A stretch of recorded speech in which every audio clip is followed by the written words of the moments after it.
Partly sunny on Sunday with a high of 64. Currently 38. Next news at 7. Chicago's Morning Answer with Dan and Amy continues next on AM 560. The Answer.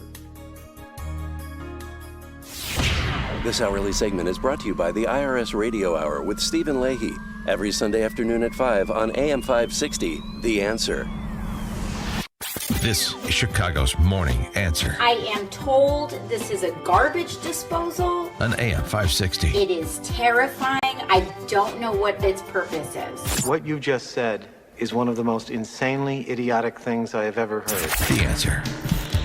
Top of the morning, Dan and Amy. Speaking of socialists, AOC, one of her fellow socialist Spice Girls denying that she endorsed Comrade Bernie for president. Ooh, which one?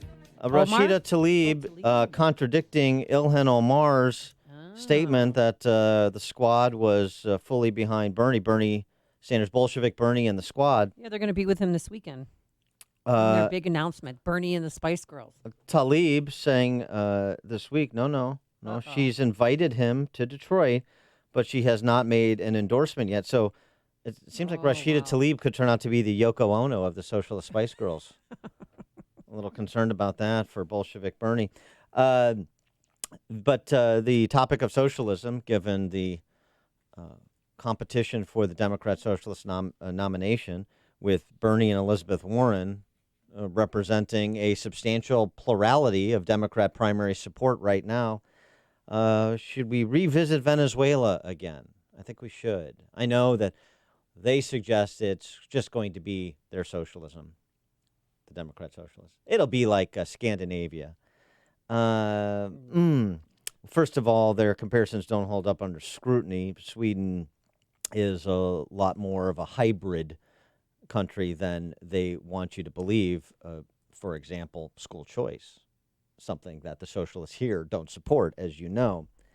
But how the good intentions wind up 2 decades in of the Chavezian Bolivarian revolution in Venezuela, to help us understand that, maybe take away some lessons for application and discussion here. We're pleased to be joined by Christian Caruzo, Venezuelan writer who documents life under socialism in Venezuela, written a piece in Breitbart, My Socialist Hell, 20 Years of Decay in Venezuela. Christian, thanks for joining us. Appreciate it. Good morning, Ann. How are you? Good. And you describe yourself after 20 years under socialism in Venezuela as no longer a citizen of Venezuela, but a survivor of Venezuela. Explain. Yes, exactly. Because here's the thing.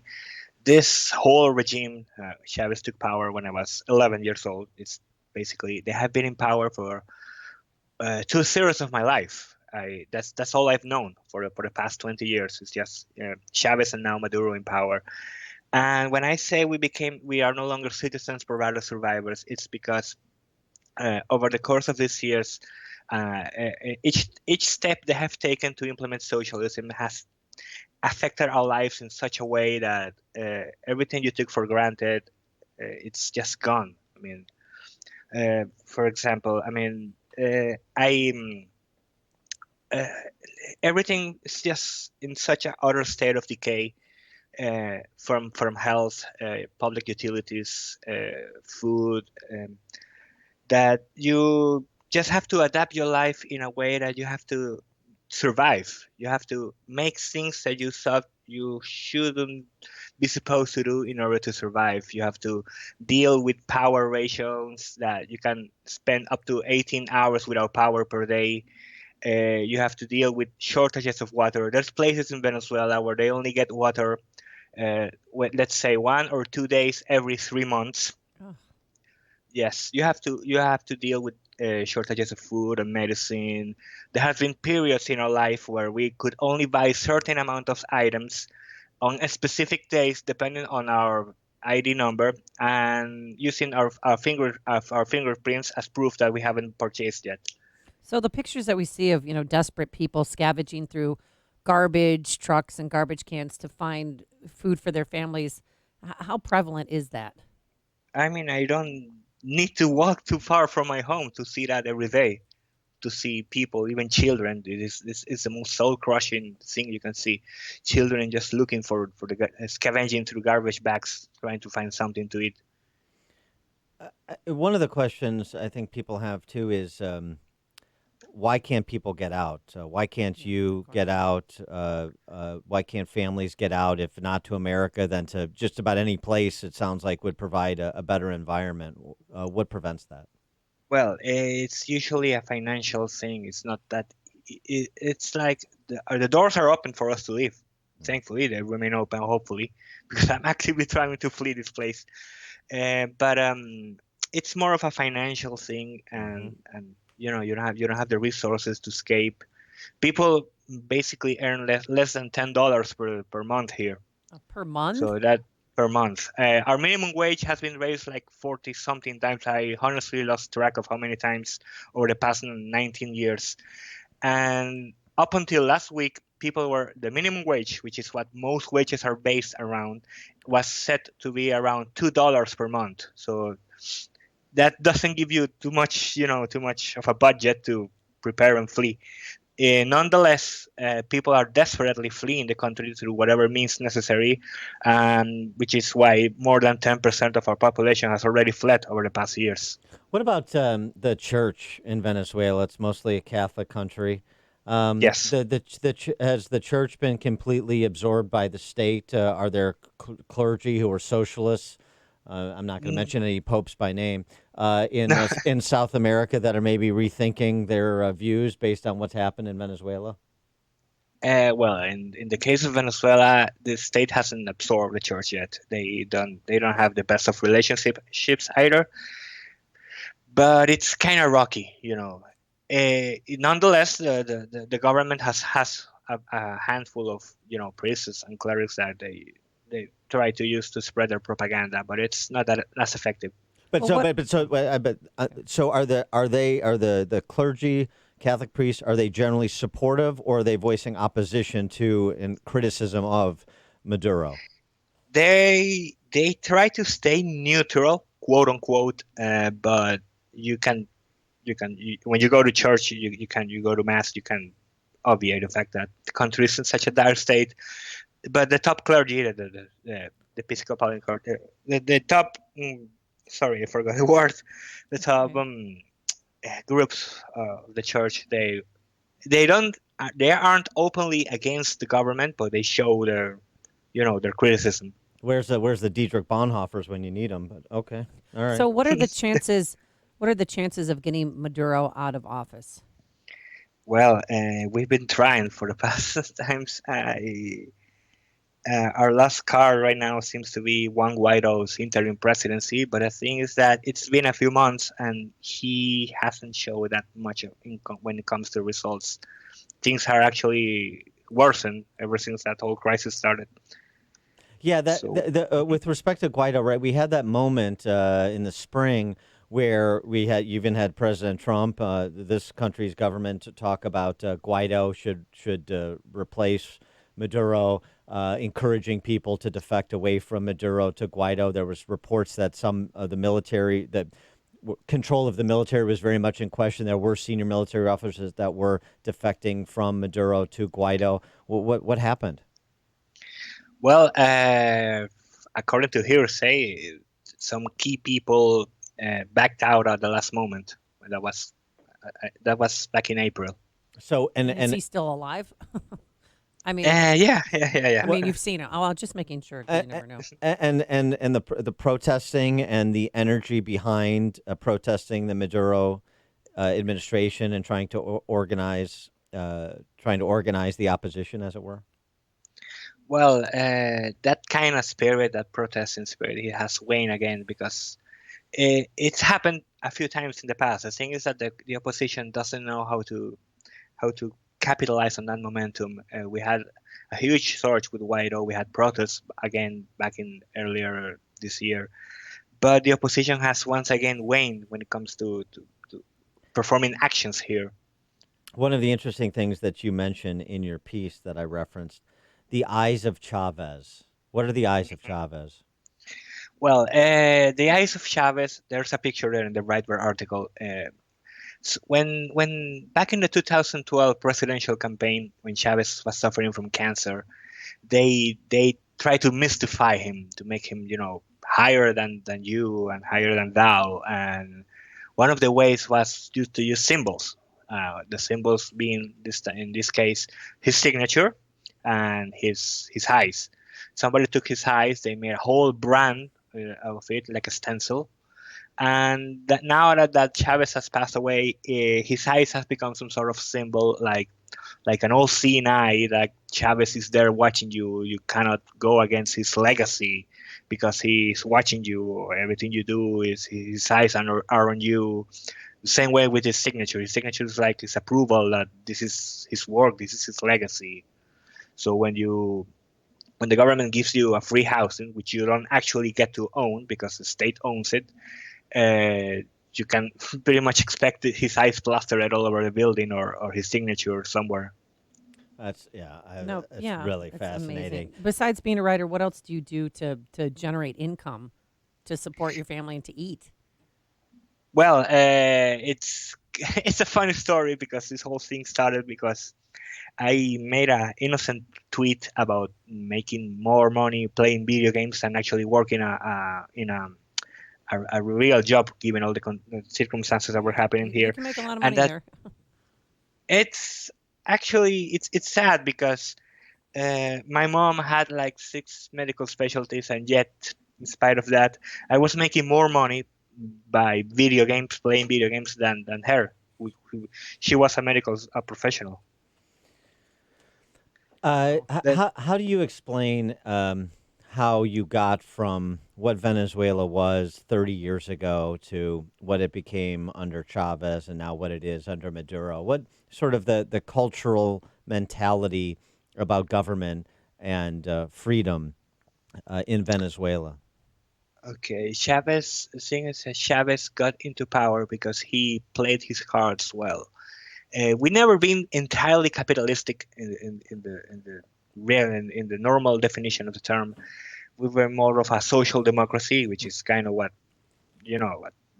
Bernie and AOC talk about, democratic socialism and all that stuff. Mm-hmm. And for a time it worked. It worked for us, but after 40 years of that, it started to wear down, and things weren't exactly the best here in the 90s. But they were still way better compared to what we have today. And then Chavez tried to capitalize on that sentiment, and that people were disheartened by the system, and he proposed a new alternative, and blah blah blah. And he basically tricked everyone because he said he would only need to be one term. He only needed one term to be in power to fix everything, and then he started changing the constitution. He started changing the laws. And then he removed presidential term limits, and it just snowballed from there. And now you're in a situation where everybody is kept in check, docile to some extent, by the Fatherland Card program. Yes. Explain There's that. The Fatherland program is kind of like China's social credit system. It's largely inspired by them. You get assigned a new type of card, which has a QR code and all the fancy bells and whistles, all the technology behind it. And all of the government social programs, which a lot of the majority of the people, given the circumstances that you don't have money, you don't have access to health, you don't have access to food or medicine and anything, a lot of people rely on their programs. So that's a way to keep them in check, because if you refuse to fall in line, if you go against them, then if you don't get the Fatherland ID card, then you won't be able to get their food, subsidized food programs. And now they're trying to make it so that you need to pay your utilities and everything through that system. And that system holds an absolutely dangerous amount of information about you and your family. Are you in danger for speaking to us? I mean, is anything going to happen? Are they listening? Is your government listening to this? Well, I've taken my precautions, hopefully. I should be saying. There are things I can't openly say, and there are things I can't openly even say on social media, because I would be facing up to 20 years in prison due to the hate speech laws that they put Hate in place speech, here. yeah. Speech. Hate See? speech There laws. we go. You Now can't. you're treading into Now, territory. hate speech becomes a criticism of the government is now hate speech, right? Yes, I mentioned in that article, I mentioned a famous case. There was a few firemen who, they their fire station was such a mess, such a disaster due to the lack of funding and lack of resources, that they invited a donkey, Maduro, and the, he, his it gets a bit lost in translation, but there was a play of words calling Maduro a donkey, Mm-hmm. given his last name. Mm-hmm. So they invited a donkey and they made it seem like he was Maduro.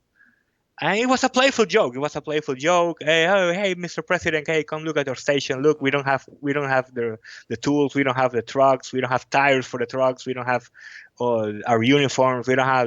But look, we are progressing. This is socialism. Blah blah. It was an innocent video. I mean, in any part of the world, it would be an innocent video. And the guy all those firemen got arrested because of they were inciting hate. Yes. Yeah. It turns out that dictators don't have much of a sense of humor. Yeah. What's the attitude towards America? Because I know Maduro and Chavez before him, one of the ways to sort of gaslight the people is just to say, we're in this eternal struggle against the evil capitalist America, right? Yes, that's something that they took from Castro and Cuba. Everything, and if you ask somebody from the government, everything and absolutely anything in this world and in this life, it's America's fault. It's the evil U.S. empire. Mm-hmm. It's the imperialism. It used to be Obama. It used to be Bush. Now it's Trump. It doesn't matter who the president is. It's always the evil America's fault. No, it's always their fault. He is. I'm sorry. Go ahead. It's been like that since around 2005, 2006. The rhetoric became it was dialed to 11, and that's the thing. They will never admit their mistakes or flaws. It's easier for them to say it's America's fault. And just the last note then on that is, what's your message to those that are, especially younger people, that find AOC and her colleagues and Bernie Sanders so attractive? Look, I understand that they're young and maybe they have a necessity to rebel. Let's try socialism. Let's make the world a better place. That's the same lie that was sold to us. I was very young. I was only 11 when this whole thing started. I have lived through it all my life. I am now close to 32, and this, I look back and I see what we used to be, what we used to have, and all the things we've lost over these past years. And I wouldn't wish this to anyone. And I don't see why would somebody want this when there's been so many examples of this system failing. It inevitably fails. Everything is fine and happy for the first time because, oh my God, look, we're having free this and free that and so and so. But nothing in life is free, unfortunately. And a lot of people have paid a high cost to socialism, to this collapse of the system. I lost my mom a year and a half ago to cancer because we could never find a chemo for her in this country due to the shortages. Oh, I'm sorry. Christian Caruzo, Venezuelan writer. Also, you're taking care of your younger brother, who I understand from your piece has a mental health condition. So good luck to you, your brother, Thank your you. family. I hope you guys find a way out. Yes, I'm trying to tangle around the maze of bureaucracy to get out because it's tricky because I have to take care of my brother, and legally when it comes to migrating, you can usually take your son or your spouse, but he's not my son, he's my brother, and he's over 21, so that kind of complicates things. I've been trying for the past year and a half. It's the last thing I promised my mom. I promised my mom that my brother will have a happy life, a normal life, and that's what I've been actively working towards. Well, our prayers are with you, and good luck. For sure. Christian Thank you, Caruzo, thank you. and thank you for documenting this so people hear this story and can understand what the hell's going on down there Yes, and what we there's should actually more. avoid. Yeah. there's actually more pieces coming on the way, so please look forward to them. Well, we do. Thank you so much, Christian Caruzo. Appreciate it. And he joined us on our turnkey.pro answer line. The more you listen, the more you'll know. This is Chicago's Morning Answer. Morning Answer on AM 560. The Answer. The Lou Dobbs Financial Report is brought to you by Signature Bank, helping local businesses succeed. Visit signaturebank.bank for your commercial banking needs. Balance of Nature, changing the world one life at a time. I've been taking them consistently over a reasonable period of time. I feel different. I walk differently. I think differently. And it's been gradual, but it makes me wonder, like, man, I was in rough shape. I think this is going to be my super weapon against, my usual miseries in the winter. That's why this is so exciting. And it's easy. I don't have to do anything.